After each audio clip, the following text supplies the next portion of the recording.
Okay, and we're live. Hooray! So today we're going live with Lead Like a Wolfpack. I think it's really interesting because you know how a Wolfpack leads? I actually don't know, but that's what we're going to talk about, hopefully, because, yeah, I do want to know. Lead Like a Wolf. This is going to be an introductory interview with Deana Brown Mitchell and Christopher Armani. Christopher, hopefully I said your last name right. But let me go ahead and bring them on because, you know, they can say their names a lot better than me. First up is Deana. How are you doing, Deana? Hi, Erica. It's so great to be here. And you said my name perfect. Hooray! I always wonder about that. Okay, and we have Christopher. Hey, Christopher. Hey, how you doing, Erica? Thanks for having us here. I am so glad you guys are here. If you guys are watching, the tech problems, but wow, you got to love people with patience. You guys would never know if I wouldn't have told you, but you got to love people with patience. Let me do a quick introduction here. So today we're going to get into a conversation that goes beyond business and strategy to the heart of what it means to lead, live, and truly flourish.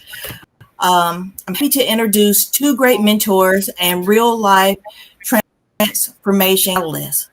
If you don't know what that means, it's like the kickoff, the thing that gets you started. Yeah, that. Okay, so Deana Brown Mitchell and Christopher Armani, the visionary duos behind Wolfpack Mentors and the upcoming retreat, Lead Like a Wolf, The Ascent. Deana is a best-selling author, award-winning entrepreneur, and event producer. Woohoo! You got to shout out those event producers. Okay. Best-selling event producer who's built and rebuilt 7 businesses. Her personal journey from burnout to regret to building a real life of intention is one. Yeah. She now uses that knowledge to guide other entrepreneurs away from the grind and towards more fulfilling visions of success. Christopher is a writer, mentor, publisher, author of over 50 books. Wow, 50. I wonder what the world record is because that's a lot. It's a lot more than 50. All right. So after spending 10 years stuck in unfinished manuscript land, he founded his breakthrough and now he's helping others do the same. His mission to empower leaders to tell their stories, finish what they've started, and create meaningful work that lasts. Woohoo! Okay, so together they're helping high performance leader. Hopefully that's you guys listening. Performance leaders reclaim their time, creativity, and purpose with a bold message. You didn't come this far to burn out. You came to live. So please help me welcome Deana and Christopher. Woo-hoo. How'd I do? Awesome. You sound amazing. That's great. Okay, so now I want everybody to get to know our mentors. So we start pushing some buttons here. So, yeah, I love buttons. Let's start simple. Hopefully it's simple. Who are you, Deana, Christopher? And what do you each want to know about you beyond your bios? Go, Deana, go. I knew he was going to say that. That's his favorite thing. Go, Deana, go. Okay. So I think beyond my bio, I would say, you know, to be vulnerable, I'm a suicide survivor. I'm a nonprofit founder. I'm a advocate for mental health in a big way. I really care about people in general, and I really want to help entrepreneurs who have big ideas to change the world and to make a difference in their lives. I want to help them get to that next milestone. And that's what drives me. I got to build a lot of businesses, and I had a lot of success. And now I really want to use my knowledge and my experience and help other people. Nice. Okay, Christopher, you're up. What do you Next want up, people to know about you? well, I think like a lot of people, my childhood was not the greatest. I had parents that didn't know what they were doing. As a result, they made a lot of mistakes. There was a lot of abuse, physical, sexual, emotional, you name it, it was there. And my escape from that was reading. One of the things I'm most grateful to my parents for is they taught me how to read. And so books were my escape. And when I was that young person trying to figure out how to survive the day, Zane Grey westerns were my thing. And because he had characters that were like real men, people who would do the right thing even when it was difficult, even when it was not in their best interest sometimes, but they knew what the difference between right and wrong, and they simply did it.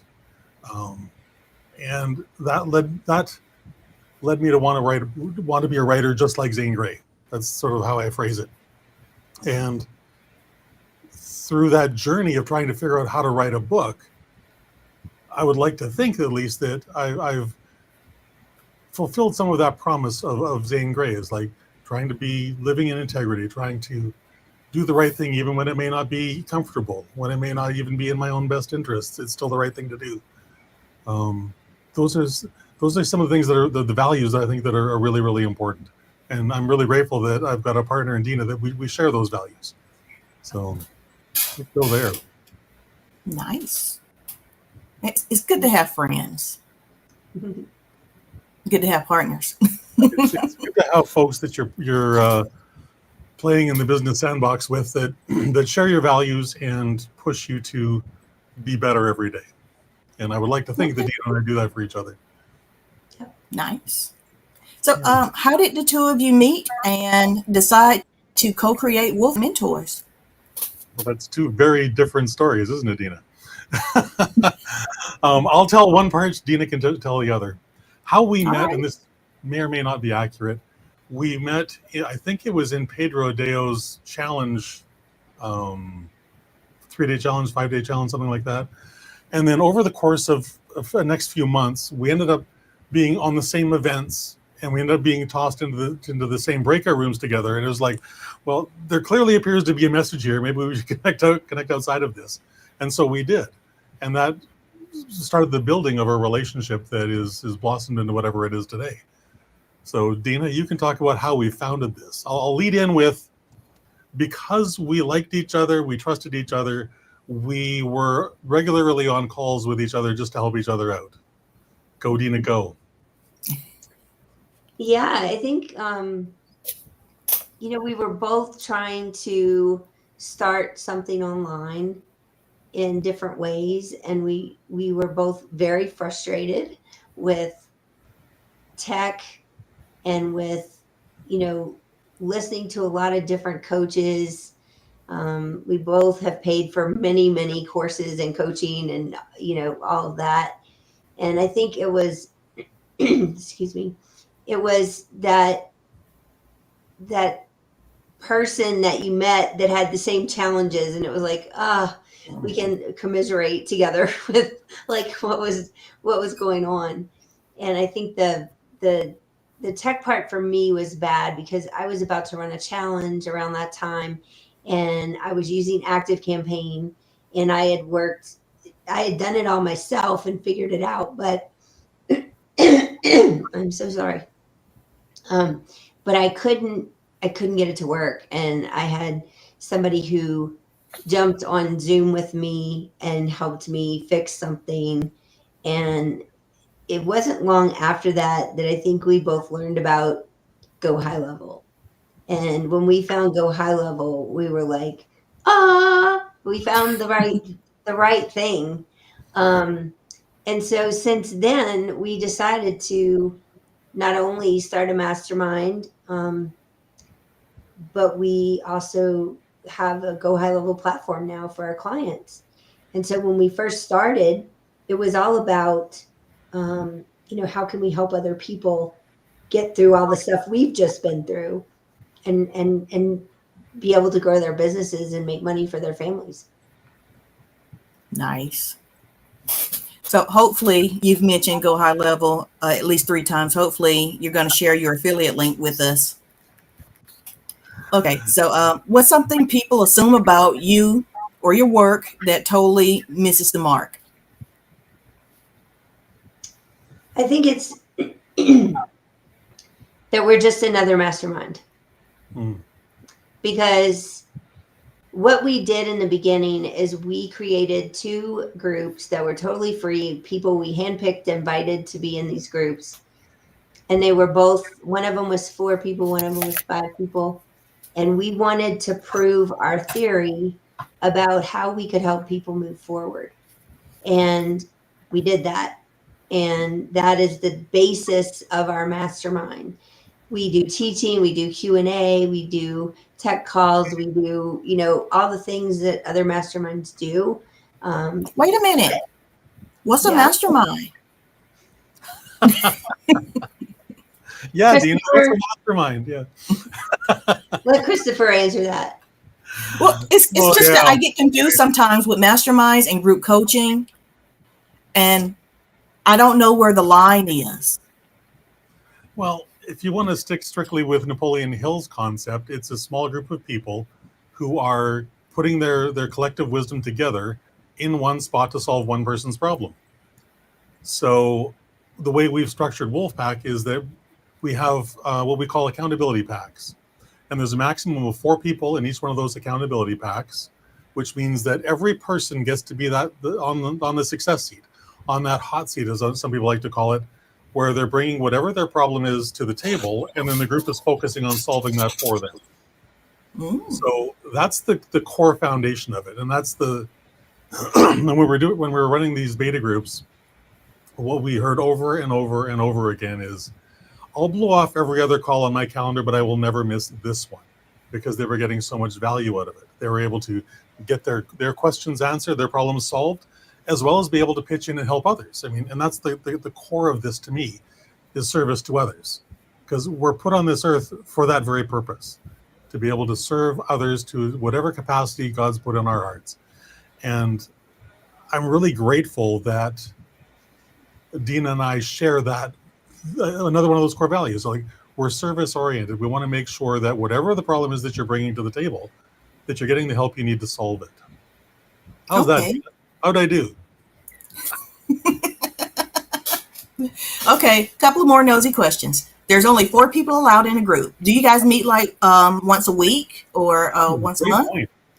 The accountability packs are weekly. Okay.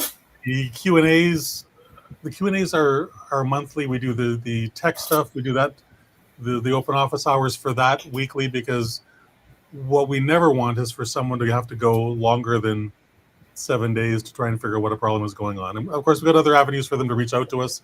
So it's not like you can only contact us during these hours. That's not it at all. We've got a community that we use to so that people can reach out and ask whatever help they need. Everyone can pitch in and answer those questions, because one of the things that Deana and I absolutely are not is we're not your guru. We're not your savior. We're here to facilitate you getting the help that you need. Okay, I understand that. So I got another question. I'm back on track now. Thank you for answering my question, Christopher. I really do appreciate that. Backstory and transformation. So Deana, this is for you. So let me put you front and center here. You've openly shared about overworking, losing, and bouncing back from losing a multi-million-dollar business. What was the biggest personal lesson from that chapter in your life? Oh my goodness. I think it just strengthened my faith, because my dad said to me every day of my life, God has a plan for you. And when I was younger, I was like, yeah, whatever, Dad. As I got older, I believed it more.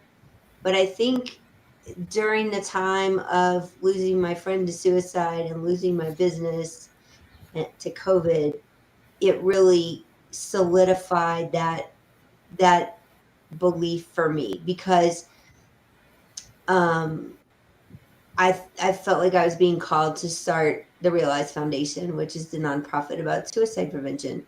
And I think that if COVID wouldn't have happened and I wouldn't have lost a business, I would have never been able to do it. So I am thankful for everything that's happened. And I do think that's why it happened, because I was supposed to create the Realize Foundation. And I spent 3 years working only on that. And then when Christopher and I started this business journey, I was like, yay, I get to be back in the business world because I miss it. But now I get to do both, and I would have never been able to do that before. All right. Okay, Christopher, I got one for you here. So let me put you back front and center. So Christopher, you said you spent 15 years finishing a book. What finally flipped the switch for you, and how did that moment shape your approach as a mentor? Well, I guess the switch that got flipped was probably twofold. One, I was just so sick of never being able to finish the first draft that I finally became willing to do the things that I'd heard about but refused to do, because I knew that wouldn't work. And I, like, whatever the thing was, I knew that wouldn't work for me. And I had a long litany of excuses of why that was. So when I finally ditched the excuses, ditched the I know better than these people that have been doing this for 40 years or whatever the time frame was, I finally did the things that simply work. So I sat down and I did the thing that I had refused to do, because, you know, if you create an outline, well, that's going to suck all the fun out of writing. I knew this in my gut. I knew this in my heart. Writing from an outline was no way to write a book. What I have come to discover is that I was grossly wrong about that. It's the only way to write a book. And I'll qualify that with a for me. Because one of the things I really despise is when someone says, this is the only way you can do this. Well, I like that for math. It might be that, it may be the only way to do it for you, but that doesn't mean it's going to work for me. And so I focus on the things that shifted the needle for me, which is really, I now today, I say that writing a book is the simplest thing in the world. You sit down, put your hands on the keyboard, and you write for some number of days. And I can tell you exactly, using manuscript math, how many days that will be based on your skills and your abilities. And at the end of that time, your first draft will be done. Now, the hard part is getting your butt in the chair and following a really simple 3-step plan for success. Make a decision, follow that decision with effective, immediate action, repeat. And it's that in-between point between making the decision and then implementing that decision by action. In that slot is where fear lives. That's where self-doubt lives. That's where I'm not good enough lives. So it's a matter of overcoming those thoughts and reprogramming your brain so that you're thinking better thoughts. Napoleon Hill talked a lot about, what was that quote? It's whatever you can conceive and believe, whatever your mind can conceive and believe, you can achieve. And a big part of that statement is all about getting rid of all those limiting beliefs, all those lies that we were told, lies that we've internalized, lies that we told ourselves, so that in-between gap between decision and action gets faster and faster and faster with less input, less nonsense from that voice that I call my infernal editor. Super simple stuff once I figured it out. And so that's what I work on teaching other people now when it comes to writing books, is like, it's so easy and so simple. And we can get all of your big problems out of the way in a single day if you'll just sit down with me for like 4 hours. And then all that's left at the end of that day is sitting down every day and writing. And it's that self-discipline. So hopefully that answered your question. I felt like I went on a bit of a tangent. Yeah. You already know on a tangent. It's discipline is what will get us what we want. So discipline is what we need. My biggest problem with writing is asking for help. So to know that you're there, it's nice. And I do feel like it's okay to ask for help. It takes me a minute, but now that you're telling me that you're there, I think I could do it. Well, and take it from the guy who spent 15 years never completing a first draft. I mean, that was awful. So whatever the excuses you're telling yourself about why you can't do this, believe me, been there, done that, burned the t-shirt. And I can show you how to burn it too. Yeah. Okay. So Deana, Yeah. I'm on my question list. I got to come back to you because you already know I'm nosy. You said God has a plan for you. Your daddy told you this every day. When did you know? When did you start believing? When did you see the plan? Oh man. Not when I was young, that's for sure. I think it was probably in my 30s, and it got stronger, past that, 40s, 50s. I think it's just it's also the time that you spend close to God, in my opinion. Like I spend time every day reading. I have a book called Jesus Calling, and I read it every day for years. And every time I read it, it's like the perfect thing. And it's like I've never heard it before, even though I've read the book like multiple times.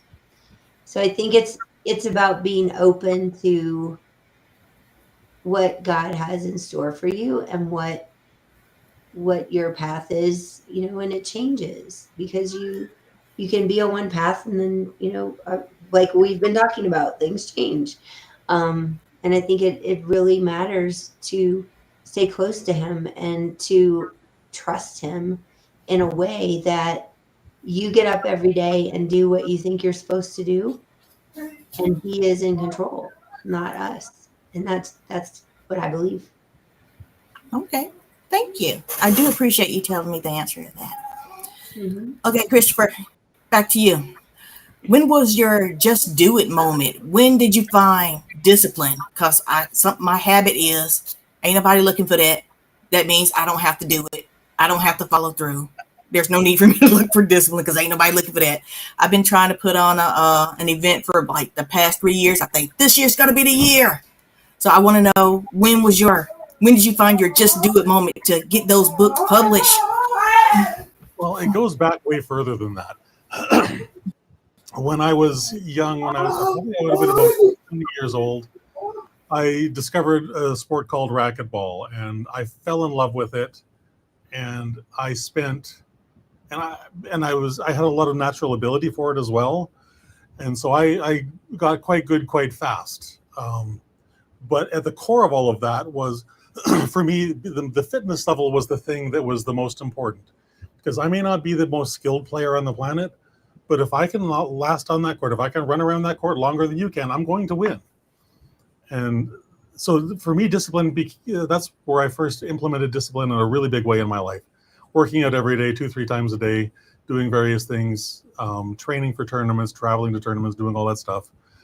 So, I mean, that would be my discipline starting point, I suppose you could say. And then applying that to writing,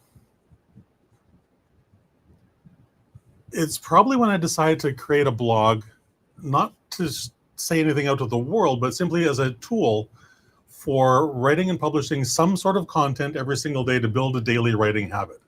Because in my heart, I knew that writing every day was the answer, and I just needed to build that habit. And through all of this, I'm learning the skills of writing. I'm learning what works, what doesn't. I'm learning how to build what is now today the Armani method for writing, but was then just a series of things. I'm trying to cobble together what are the things that actually work for me, as opposed to what everyone else is telling me I ought to do. But the core of all of that was the daily discipline, just to sit down and write. And that daily blog I wrote I published a new piece of content every single day for almost 20 years. And it finally ended when through a bunch of this, I was working in the movie industry. And if you're not familiar with that, it means you get to work, 16, 18-hour days every day and work yourself around the clock every week. It's a lot of fun. There's a lot of great things that go on, but one of the downsides is that you have no life. You have no time for yourself. So trying to maintain that discipline throughout that process just got increasingly more difficult. And that's ultimately one of the reasons why I left the industry, is like, if I can't do the thing that actually makes my heart sing, what am I doing here? Yeah. Hopefully that answers your question. We can't hear you.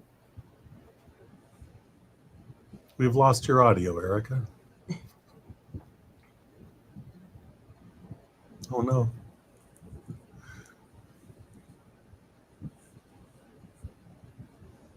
At least I still can't hear you. Yeah. Oh no! There you are. There you are. Oh, She's you back. can hear me now? Yeah. Yep. Hooray! Okay. Pushing buttons got me to forget, but I want to know, is completing something you start winning for you? Because for me, that is winning. 100%. And I like to win. You know, and For oddly, both. I think so, yeah. Okay, I do have a question for both of you. So I want to know now, both of you have faced burnout in different ways. What does living intentionally look like for you now? boy, apparently I get to go first. Lucky you. Oh, now I can't hear you, Christopher. Uh-oh. Nothing's changed over here. I can hear More you. buttons to I can hear you push. Okay. Speaker, go. Woohoo! What was the question? I can take love me, and it's going to work today. Yep. Okay, Christopher, one more time, just in case you didn't hear me.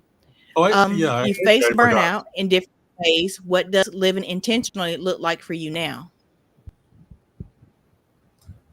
Well, I think it's being faithful to whatever the process God's put in front of me to do. And that doesn't mean that it's easy. It means doing, I guess it boils down to the integrity of it all.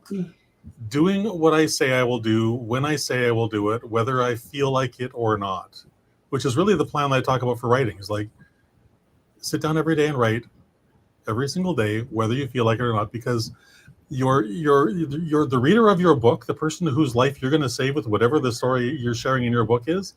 They don't give a crap that on Tuesday, July 4th, you didn't feel like writing. All they're going to give a crap about is the fact that you got this thing done and it's in their hands and it's solving their problem. So relating that to my day-to-day is I just try and do that. Like right now, we're working on some marketing stuff, and it's a learning curve, and it's stuff that's out of my comfort zone. So I guess it boils down to, in that, do what you said you're going to do, whether you feel like it or not. Just keep doing it. Because eventually, the more you do it, it gets comfortable, right? That's the strange little secret of it all.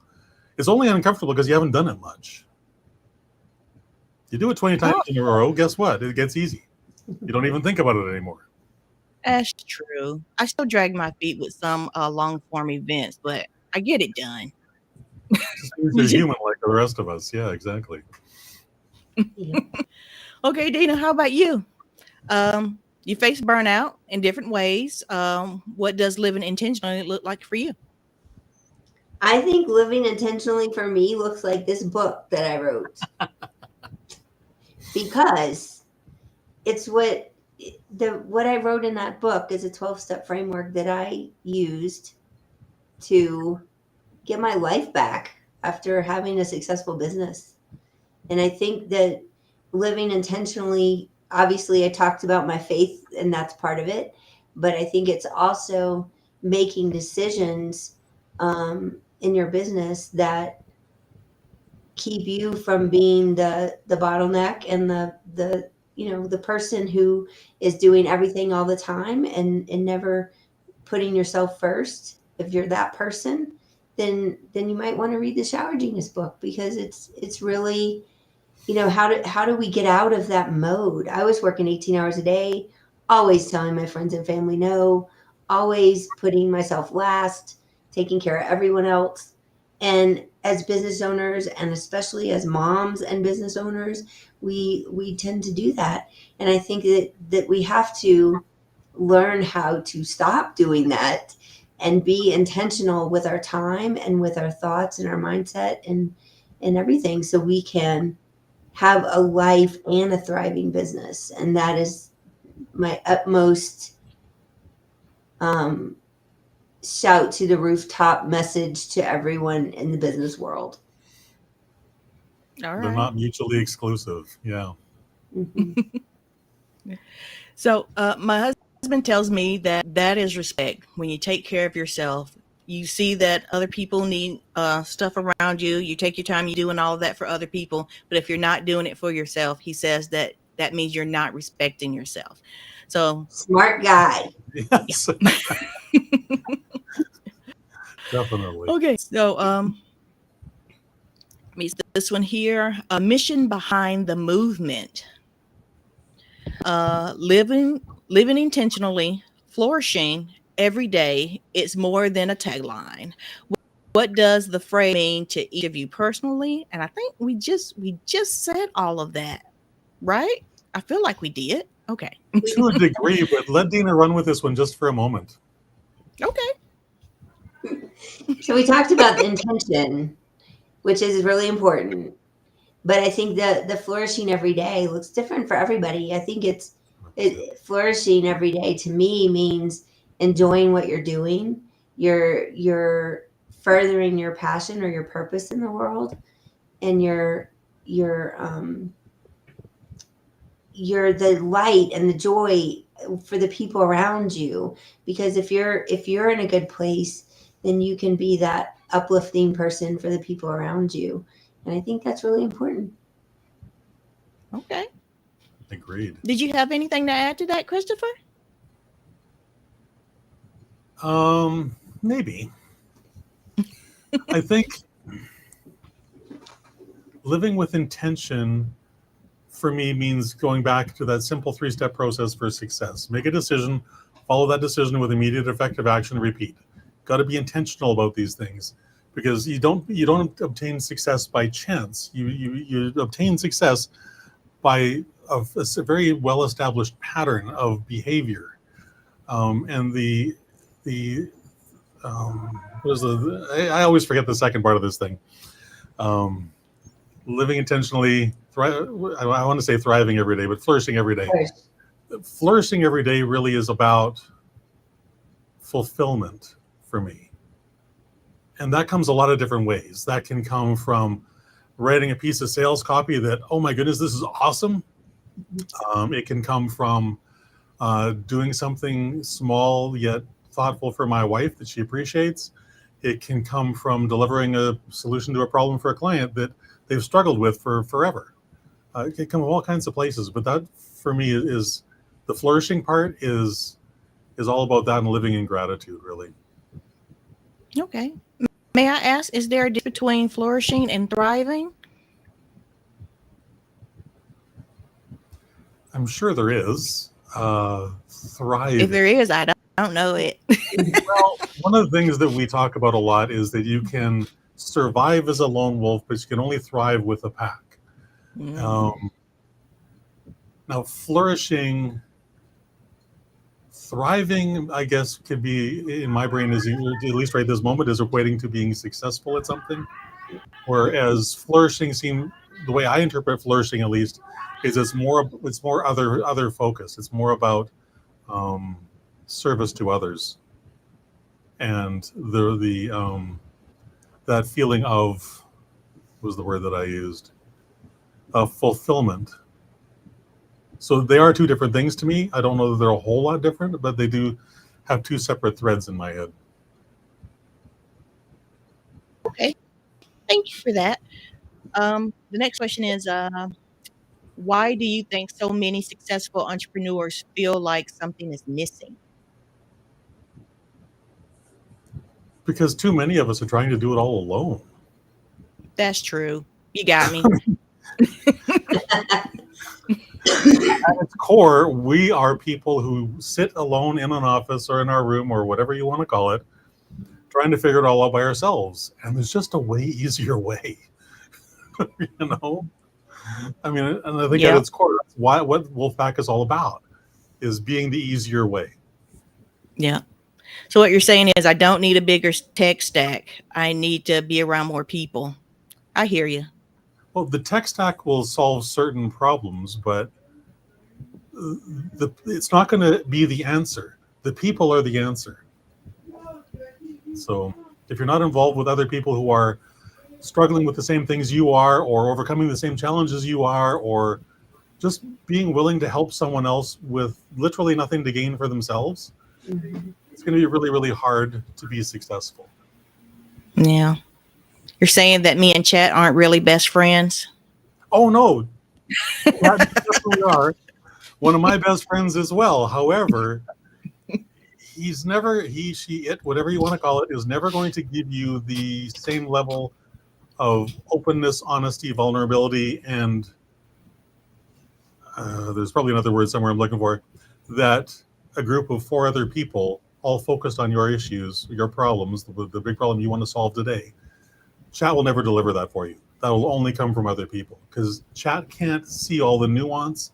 Chat can't come at it from 77 different viewpoints like 4 people in a room can do. It's Mhm. crazy, but it's so effective. I gotcha. Deana, you got anything to add to that? Why do you think so many successful entrepreneurs still feel like something is missing? Yeah, You have anything to add? I think it's usually, if they feel like something's missing, it's usually purpose. Because, you know, I've started several businesses and I get really involved and really focused on the accomplishments and the success and the sales and all of those things. And at the end of the day, all of that can work and be great, but you're left with an empty feeling if you don't have a purpose. And I think that's what I learned through losing my business in 2020 is that I had a great business. I enjoyed what I did. I loved the people I worked with. I had a great team, but I didn't feel like um through that journey I learned about purpose, and the way that I really learned about that was the book The Big Leap by Gay Hendricks. And know, I was in Barry and Blue's thing for a year with the virtual event, and she gave us that book. And when I read it, it just was this huge aha for me because it talks about your zone of excellence versus your zone of genius. And I learned that I had been operating in my zone of excellence my whole life. And it was fine. I was happy. I liked what I did. I was good at it. People thought I was good at it.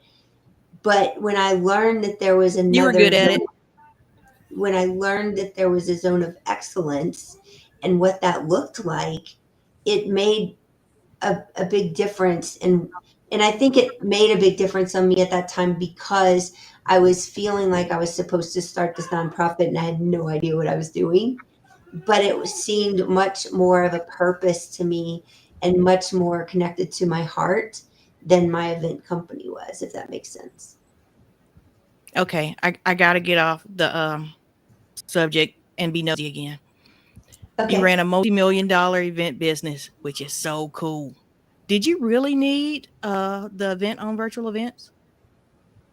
Well, I had always done in-person events. I didn't even know there was a virtual event option. I didn't know that there was, I also didn't know the enrollment, like coach stuff. I didn't know anything about all that. So it was 2020, I was, trying to decide what to do.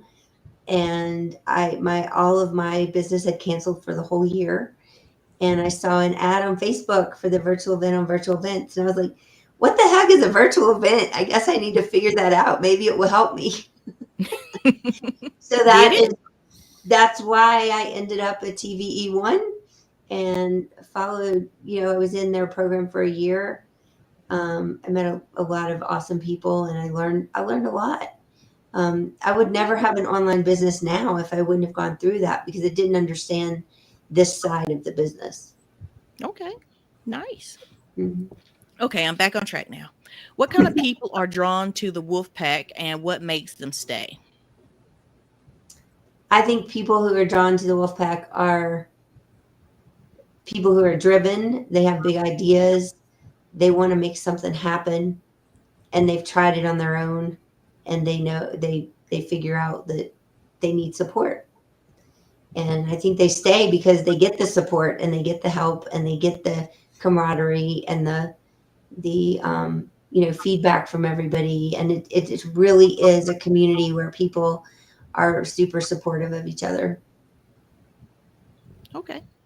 Yep. Christopher, you agree with that? You got the same answer to that? Pretty much, yeah. I mean, we go back All to right, the three biggest pains for entrepreneurs is working alone, feeling isolated, and not knowing what your next step is. Yeah. Wolfpack solves that, or helps you solve it for sure, because someone's been in the exact stage you are, no matter what it is. Someone in the group, in the community, has been there, and will offer some piece of advice that will go, you know what, that actually makes sense. I'm going to do that. Mm-hmm. And the beauty of the weekly cycle is that you get to come back and report what happened. Did you take the action? And if yes, then what was the result? Did it solve the problem like you thought it might? And if it doesn't, we go and attack it again, but typically it does. And that weekly accountability is such an important thing because, I mean, Deana and I are both really driven people, and yet, as driven as we are, we still need the accountability of each other to make sure we're getting everything done. Left to our own devices, there'll be other things that simply will fall off the table because of whatever. Well, I don't want to, I don't feel like it, all that crap that just actually is meaningless, but we use as excuses. Yeah. I mean, you wouldn't believe how much Japanese anime I found on YouTube to help me keep distracting myself. Oh, yeah. And there's a lot. I've made playlists. Whew. We all have our distractions or the things that we want to use to avoid doing the uncomfortable thing we know we need to do. And I suppose if there's one thing that we try and instill in people is in the Wolfpack or wherever we're talking to them in or out of it, is that do the uncomfortable thing, because it's on the other side of the uncomfortable thing that your success is living and waiting for you. Yeah. And I need to hear that just as much as anyone else does today, right? It's as true for me today as it was for whoever might be hearing and going, oh my goodness, that was brilliant. Right? It's just one of those things that we all need to keep hearing every single day because we have the same issue every day.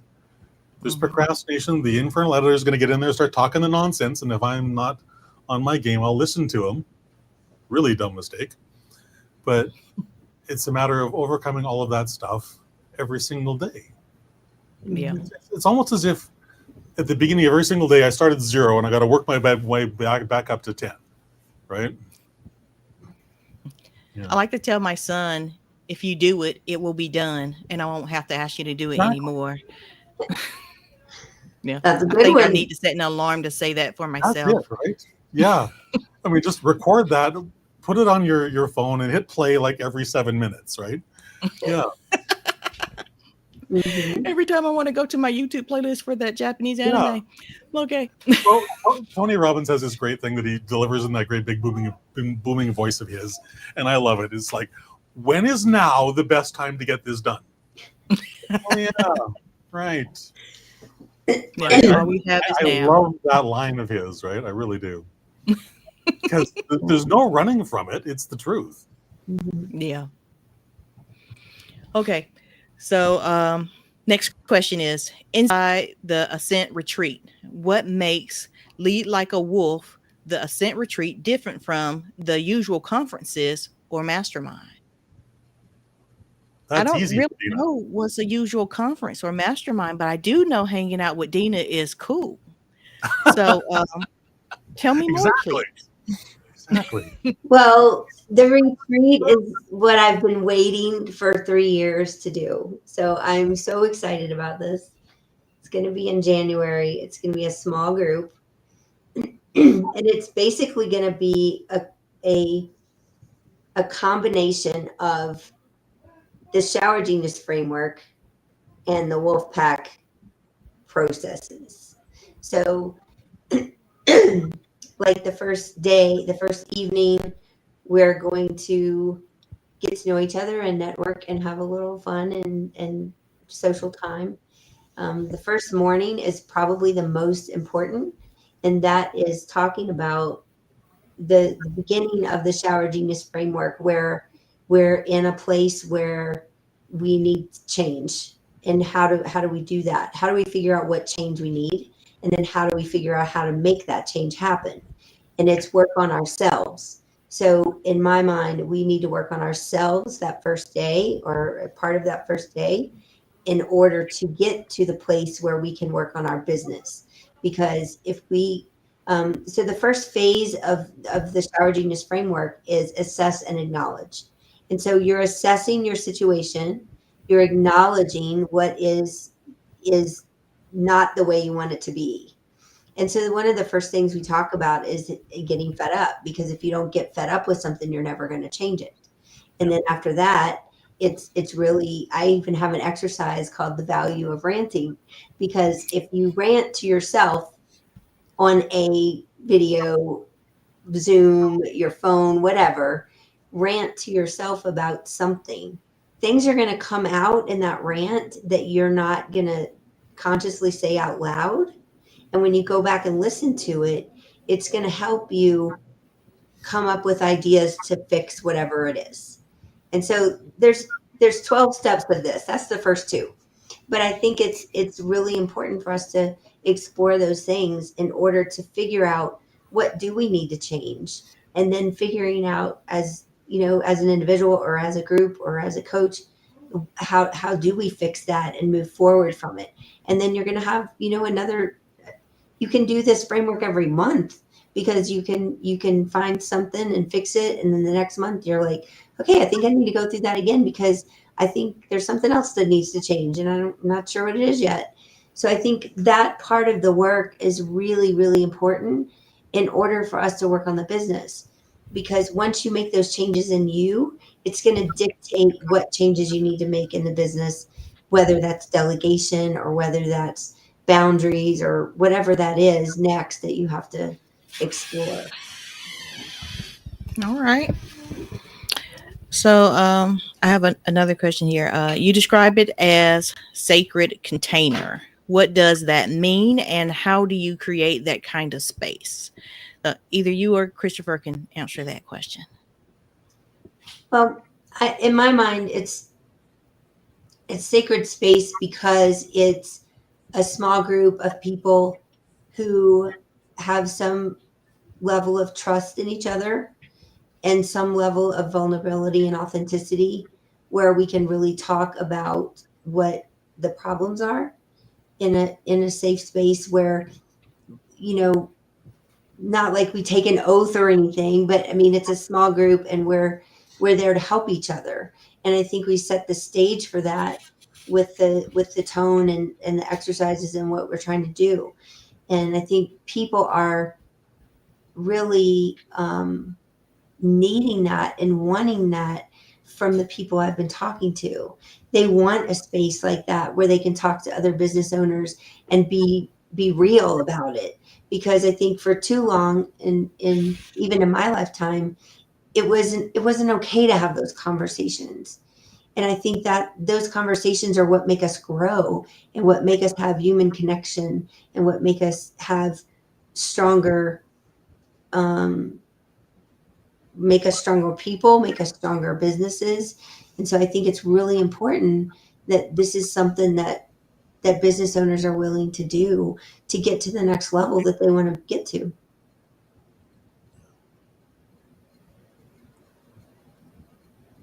I can't hear you. I'm going to ask you this next question. Can you give us a sneak peek of what one moment or activity during the retreat that can really move people? Well, that'd be a Deana question. And I only say that because Deana's putting this thing together. This is her area, her zone of genius. Okay. Mine is other things. I mean, that's the beauty of this partnership, is that we both have a lot of talents with some overlap in the middle. So this one's definitely hers. maybe the thing I would want to just toss in there, though, is that at the core, we're all trying to figure out who is the person that I need to become in order to have this level of success. And so all the questions, the exercises, the vulnerability, the openness, it's all designed to help answer that question, along with what is the transformation path to make that change. Mhm. Well, Deana, do you want to add to that? I can. I think that's true, and I think the misconception, even for me, until I was 50, was that as a business owner, you had to kind of keep everything to yourself. You had to do everything yourself. You had all the weight on your shoulders. You didn't. It was if you had a financial issue or a employee issue, it was something you kept to yourself. You didn't talk about it, and I think that that's wrong. I think that if we can't have peers that we can share and talk to about, we can't improve. We can't get better. We can't learn without those conversations. And so I think it's imperative that business owners have support. I think that's why masterminds are so popular right now, networking groups and all that. Because if we can't, it's like being a mom and you have a new baby and you've never had a baby before and you have a sister who has 3 kids. So you're going to go to her and talk to her about, hey, this is happening and I don't know what to do. Well, in business for so long, we weren't open about it. And I think it's really important to be open about it if we want to grow to the success that we desire. Yeah, I have met a lot of people who say they join groups, people are going to take their ideas. Like, everybody can't do what you do. That's just how it works. You can do Well, something similar, but it'll never be the same. but I also think that speaks to purpose because everyone has a different purpose. Everyone has a different set of knowledge and wisdom and skill set. And I created a course a couple years ago called the Genius Equation to help people. It was after I read The Big Leap. I created this course to help people find their genius. What is your thing? Um, what is your purpose? What is your genius in you? And I think it's important for us to search for that if we're feeling lost or we're feeling like we're not in a place where we feel comfortable. And so that's another thing that I'm really passionate about is like finding your purpose is your purpose on this earth is unique to you. And so if that's really true, we can't really steal ideas from each other. And if we do, it's like, okay, well, we're both using ChatGPT or we're both doing XYZ, but we're not stealing each other's purpose. Yeah, that makes sense. Mm-hmm. Okay. Creativity and legacy. Christopher, you've published over 50 books. What advice would you give to entrepreneurs who want to share their stories but feel stuck? Just do it. The 3-step process for success. Make the decision to write, sit down and write, repeat. It's that simple. Okay. It really, really is that simple. And hire Christopher to help you because he has a lot of tricks in his sleeve. Yeah, Deana's one of my all-time favorite success stories because I was running a challenge. This is sort of, we had known each other. We had started sort of collaborating a bit together, I suppose. She came to one of my challenges. She was literally missing like 1, maybe 2 pieces of the writing puzzle. She came to the challenge, got those 2 pieces, disappeared from my world for like 5 weeks. And when she showed up again, it was like, hey, look at my published book. I'm like, wow, that's so cool. Nice. But I mean, it doesn't have to be difficult. We make it so much more difficult than it is. I mean, and trust me, 15 years never completing a single first draft. I made it way more difficult on myself than was necessary. But it's confronting the fears. It's confronting the I'm not worthiness. I mean, this is a universal thing. Nobody thinks they're worthy of anything, right? Mm-hmm. And it's all such garbage. So the second we just set that pile of crap aside and do what God put in front of us to do, cool things happen. Yeah. Every single time. Yeah. We just got to get it done. And if Okay. you're struggling with purpose around that, just like forget about you writing the book and forget about it being published and forget about which royalty checks you might get or whatever. Put your reader at the center of all of that. If your reader has the problem that you have the solution to and you don't write and publish this book, guess what? They're stuck in that. So by you refusing to do the work, by you insisting on procrastinating, because I firmly believe that there's a certain set of readers that God has set aside just for you. And they may hear the same things from other people, but they can only hear it in a way that resonates with their heart through the way you say it. And so if you refuse to write it, they're stuck in that problem forever. So I don't want that. I don't want the weight of that responsibility on my shoulders ever. Right. I want to make sure that if God's put a book on my heart to write, then just sit down and do it. And the process can be really, really easy if you allow it to be. Yeah. So how many books have you actually written? I know it says 50 plus or over 50. Well, that's 50 published. How many have I written? Oh, I don't know. Probably easily double that. Okay. Just don't go asking silly questions like why aren't they published? Because I don't want to talk about that. Oh, geez. All right, Dan. Now I want to know. Yeah. But I'll ask Deana this question. Deana, Yeah. after 7 businesses, how do you decide when it's time to pivot, let go, start something new? Oh my goodness.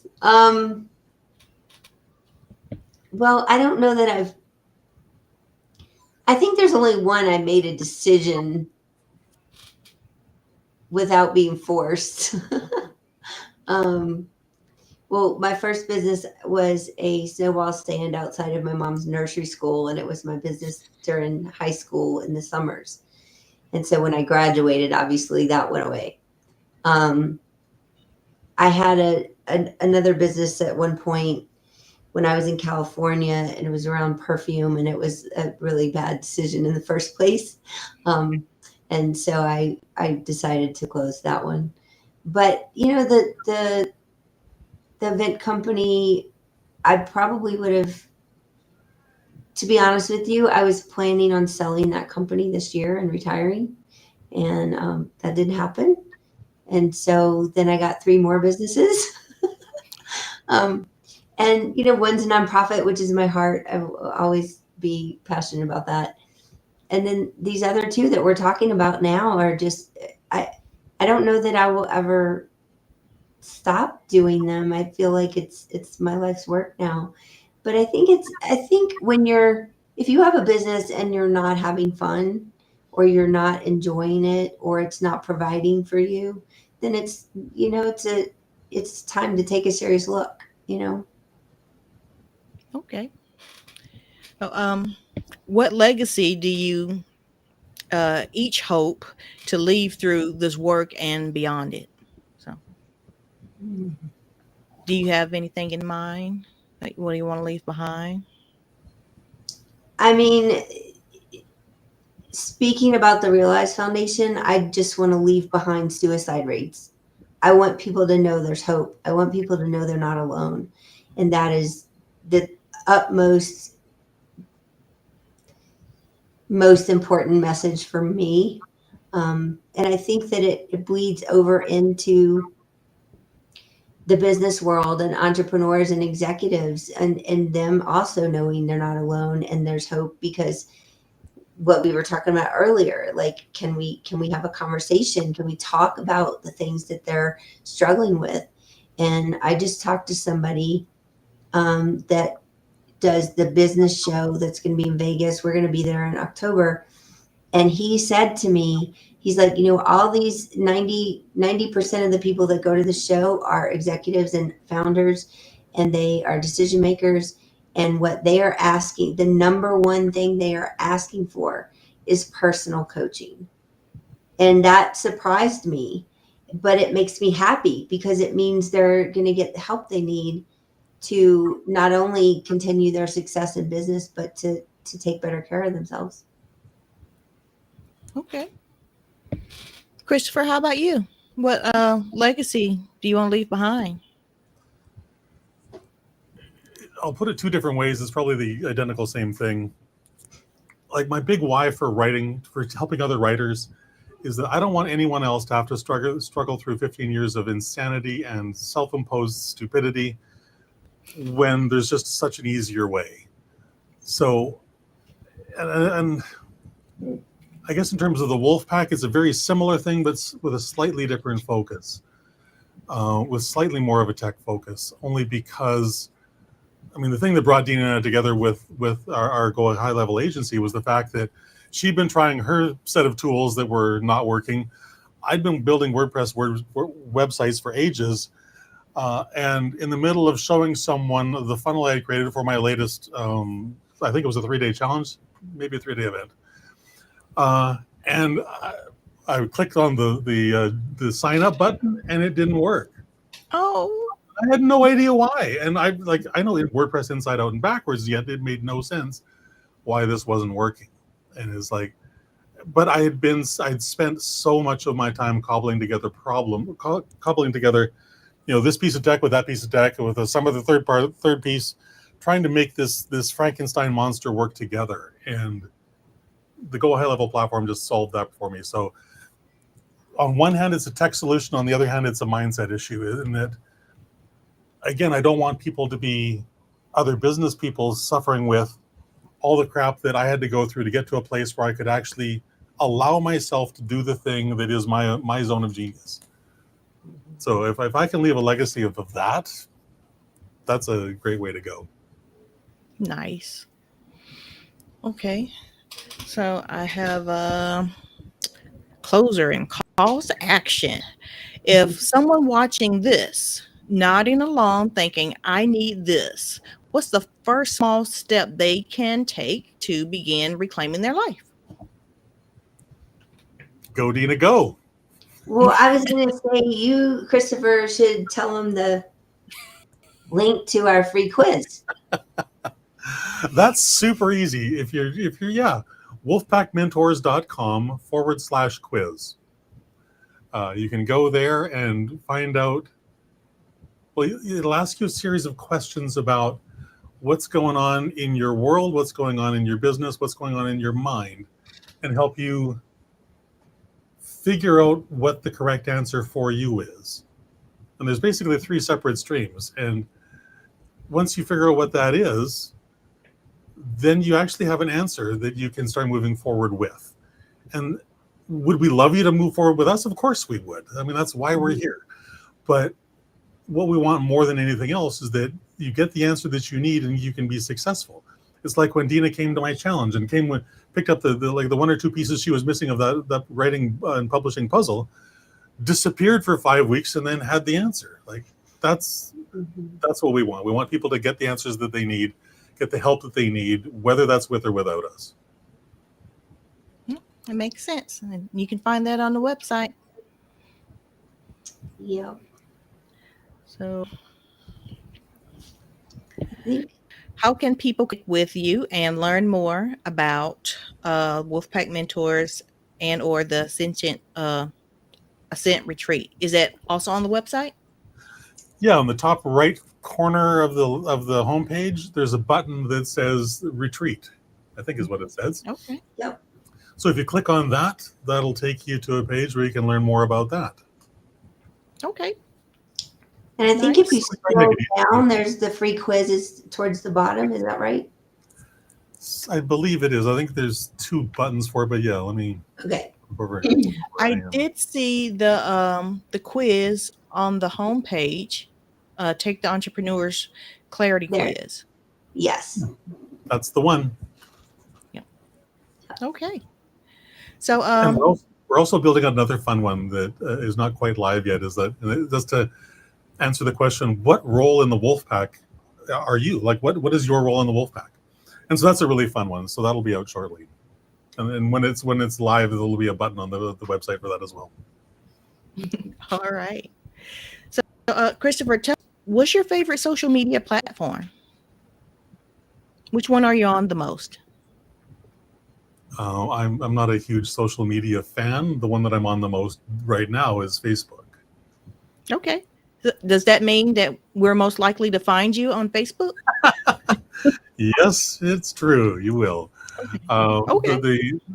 If you go to facebook.com/the Wolfpack Mentors, that'll get you to our Facebook page. And then for my own personal page, it's simply facebook.com/Christopher Armani. Just all my name with no spaces, and away you go.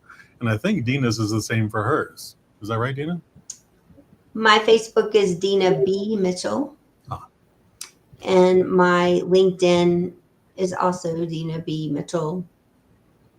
And I'm on both of those platforms pretty often. Yep. So for both of you, your favorite social platforms is Facebook, and that's where people can most likely connect with you, right? Okay, Yeah. I got it. Yeah. Or LinkedIn. Okay. So August 1st at 10 a.m. Eastern Time, 7 a.m. Pacific, and 8 a.m. Mountain Time, Deana and Christopher will have a masterclass talk for entrepreneurs missing life. Do you guys want to give us a little bit about that? Like, why should I show up for this talk? Well, if you're feeling like you're not living intentionally, or that you're not getting the fulfillment that you want, come show up and walk through the exercises with us to see if there's a solution there for you. Deana, what do you want to add to that? I'll just say again what I said earlier is that if you have a business, whether you're a solopreneur trying to make it work, or whether you have been in business for a while and you're successful by whatever standard you are measuring that by, and you feel like you don't have time for yourself, whether that's for like me time is what I call it, or is it, saying no to the people you care about most, I think you should show up so we can talk about how we can fix that, how you can keep the success and have those life moments and times with your loved ones, and more self-care in your life. Because you really can have a business and a life at the same time. They're not mutually exclusive. Yes. Nice. So I got one more thing I want to share here, and that's this. So I locked myself out. I didn't lock myself out. I can't see what I'm trying to show. Yeah, this is what I'm trying to show you. I'm pushing too many buttons too fast. So trying to make this bigger so you guys can see it too.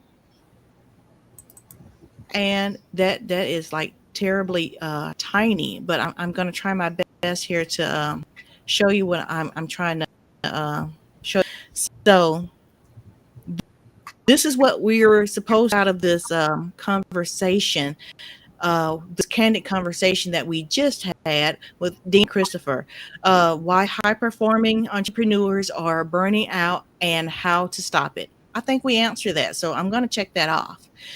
Christopher's journey from 15 years of unpublished manuscripts to 50-plus published books. We covered that. Deana's raw story of overwork, loss, and building her 7 businesses with intention. I think we covered that. What really happened at a retreat, what really happens at the retreat, designed to reset your soul, not just your strategy. I think we covered that. And I have a nice little graphic here that that shows that I think we covered that. The high performance, acknowledge burnout, intention and strategy, soul retreat, balanced entrepreneurs. So Deana, Christopher, you guys can tell me if we didn't cover those things, because I think we did. And I just wanted to make sure everybody here watching us knew that we covered the things that we said we were going to talk about, because I like it when people follow through. Do what you say you're going to do when you say you're going to do it, whether you feel like it or not. I think we all wanted to do this. This is super fun, but I don't think we missed anything. So we probably added a whole bunch more stuff too, which is always fun. Yeah, and I love the graphic. Yeah, the graphic was. I was like sitting there going, "Wow, that's really cool." Wish I had come up with Napkin AI. it. It's Napkin nice. AI. Yes. Napkin AI is your friend. Who knew? Yeah. All right. I'm not going to hold you guys up any longer. I want to say thank you, Deana. Thank you, Christopher, for being here with us. I really do appreciate your time, energy, and patience, especially you guys sharing your knowledge with us so freely. I do appreciate that. Well, So, we appreciate you. Thank you for having us. Yeah. Thanks for having us. This was awesome. all right. See you guys Friday.